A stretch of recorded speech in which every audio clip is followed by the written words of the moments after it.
What was meant to be a quick adventure turned into a living nightmare. 100 feet underground, stuck in a space no wider than a microwave, upside down, alone, dying slowly. This is not a horror movie. This is the true story of John Edward Jones, a man who simply wanted one last adventure with his family and ended up buried alive inside one of the most dangerous caves in America. Stay with me, because what you're about to hear is not only heartbreaking, it's unforgettable. It was November 24th, 2009, Thanksgiving week. 26-year-old medical student John Edward Jones had flown home to Utah to be with his family. Along with his younger brother Josh and a group of close friends, they planned a short caving trip before heading home for the holiday dinner. The location they picked? Nutty Putty Cave, a name that sounds harmless, even silly. But the cave had a dark reputation. It had been shut down for 3 years due to multiple rescue incidents. Only recently had it reopened,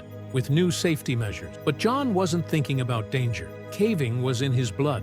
He and Josh had explored caves with their father since they were kids. It was tradition. This trip was just meant to be a quick throwback to their adventurous childhoods, a fun story to tell around the Thanksgiving table. But the story they'd end up with was one no one could have imagined. At around 8 p.m., the group of 11 hiked up to the cave's entrance. To get inside, you had to descend a 15-foot vertical drop into the darkness.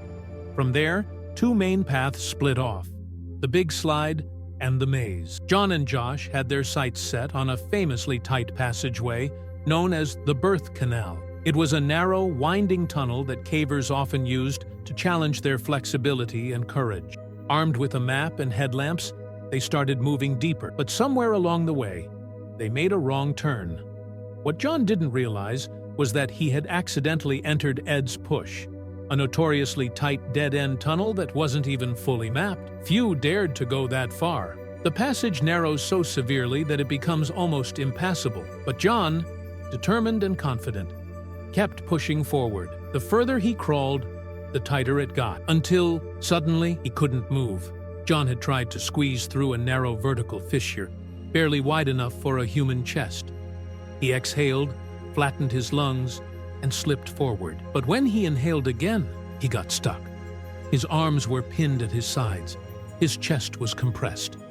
He couldn't move forward or backward. And to make things worse, he was upside down.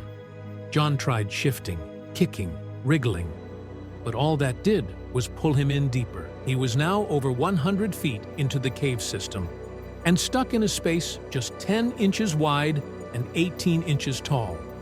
That's smaller than a microwave, and the clock had already started ticking on his life. Being trapped is terrifying enough, but being upside down for hours is lethal. In that position, blood rushes uncontrollably to the head. Lungs begin to fill with fluid. Organs begin to swell. Circulation slows. Toxins build. Eventually, the heart stops. John knew it. He was a medical student. He understood exactly what was happening to his body. He knew that unless help arrived fast, he had maybe 8 to 10 hours before things got critical. But the cave wasn't going to let him go easily. When John didn't return, his brother Josh went looking for him. After searching the narrow passages, he finally found him, wedged deep in Ed's Push. Josh tried everything. He grabbed John's legs and pulled with all his strength.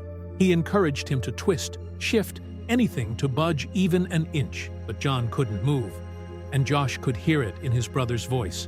The pain, the panic, the helplessness. Josh crawled back out and immediately called 911, and so began one of the most dangerous and heartbreaking rescue operations in modern American history. 3 hours after the call, the first rescuers arrived. They were stunned by what they saw. John wasn't just trapped. He was buried in a nearly vertical shaft, upside down, over 100 feet underground, in a passage that got tighter the deeper it went. Every inch of space had to be carefully negotiated. Every movement could make things worse. They tried everything.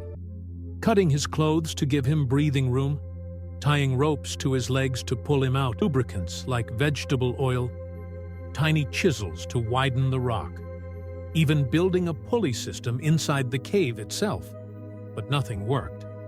At one point, they did manage to lift John a few inches, but then a critical carabiner anchor snapped. John slipped, back to where he started, deeper, tighter, in more pain than ever. As the hours dragged on, it became painfully clear. Time was not on John's side. His breathing was becoming shallow. His heart rate was slowing. He was drifting in and out of consciousness. And worst of all, there was nothing more the rescuers could do without risking their own lives.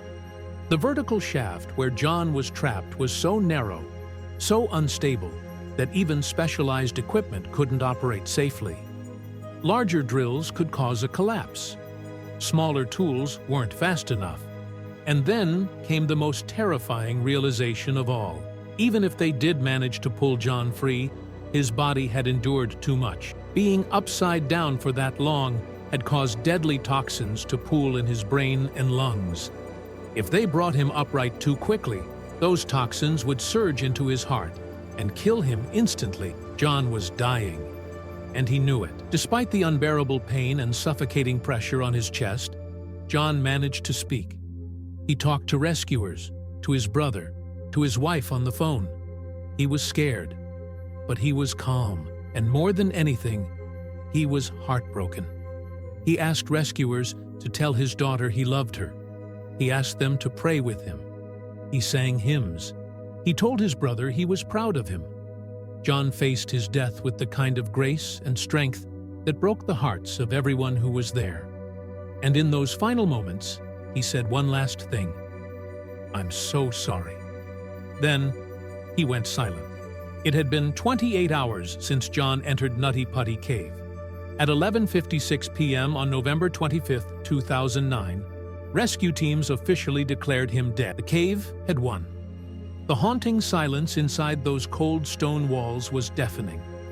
The team of over 100 rescuers, volunteers, and experts, people who had risked their lives, had to make a choice. Recovering John's body would take days and could kill someone else. So a final decision was made. They would leave John where he was. In the days that followed, a heavy concrete seal was placed over the entrance to Nutty Putty Cave. John's body remains inside to this day. His tomb, his story, frozen in time beneath the Utah desert. The cave that once lured explorers and thrill-seekers with its twisting passages is now forever closed. Not just because of danger, but out of respect. For a man who didn't die from recklessness, or foolishness, or pride, but from a tragic mistake and a cruel twist of... John Edward Jones wasn't just a headline.